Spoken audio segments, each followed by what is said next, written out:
Nakakuha ang GMA News ng mga litratong nakunan sa pinangyarihan ng barilan sa Atimonan, Quezon. Makikita rito ang ilang labi at baril mula sa insidente. Gayon din ang mga pulis na nagmando sa checkpoint. Balitang din ni Emil Sumangil. Ang mga larawang ito ay kuha sa mismong lugar sa may checkpoint sa Atimonan, Quezon.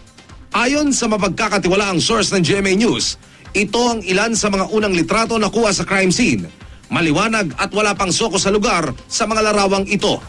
Isa-isang kinunan ng posisyon ng mga bangkay sa loob at labas ng sasakyan, pati na rin ang mga nakitang baril katabi ng mga ito. Tulad ng caliber 45 na ito nakatabi ng isa sa mga nasawing pulis.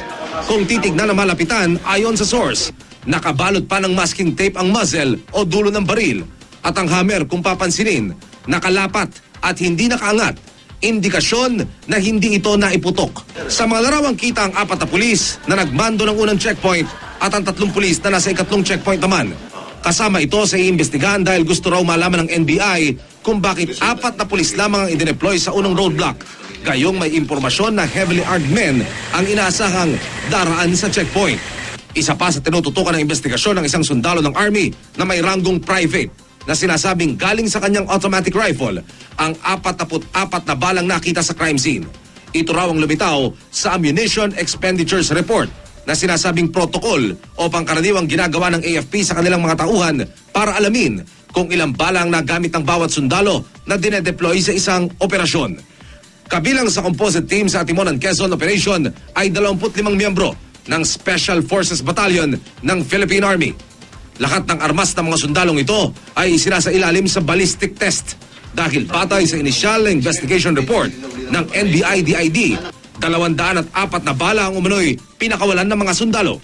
Mahigit 400 bala ang tinatayang pinakawalan sa naturang encounter. Sa dokumentong ito na hawak ng National Bureau of Investigation, Death Investigation Division, nakasaad ang mga pangalan at ranggo ng 45 mga pulis at sundalong kabilang sa checkpoint team na sinasabing nakabarilan ng grupo ni Victor Siman sa Atimonan, Quezon. Si Siman ayon sa PNP ay sangkot daw sa Weteng at Small Town Lotto o STL sa Southern Luzon.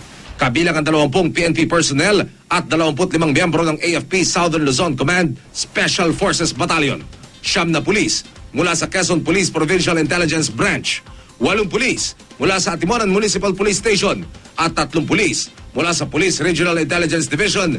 Kabilang dito ang umunay na sugatan sa shootout na si Police Superintendent Hansel Marantan. Emil Sumangil, GMA News.